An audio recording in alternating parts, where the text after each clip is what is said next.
Ay mga kabuwang, what's up sa inyo?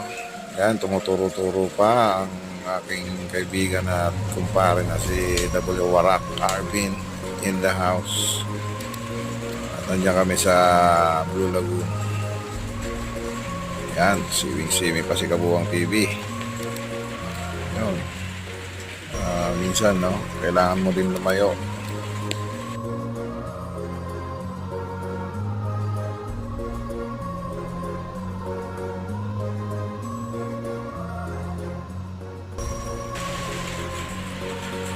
Yan, minsan talaga kailangan din nating lumayo para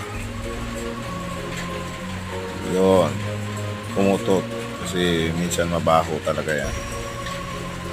So, sintabi po sa kumakain. Yan, patingin-tingin pa si WRB dyan. Yan, kunyari naliligo.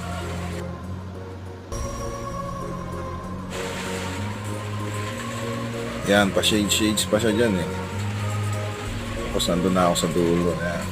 Yung shades na yun, nahanap namin yan kasi nawawala na nga. Yan, lumumblog pa siya kunyari. Tapos yun.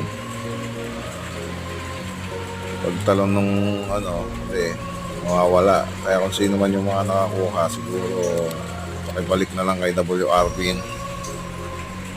At tiniram niya yan sa akin. At yun nga, malipat na tayo ng pwesto. Sarap pumiga dyan guys. Naglakad na yan si paring Arvin dyan. WRB niya. Hindi ko alam kung natatakot lumangoy eh.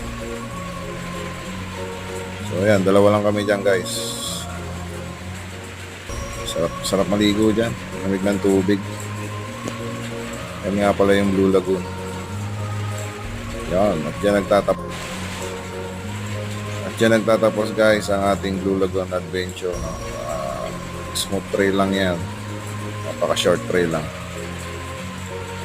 Kabuwang TV and the house.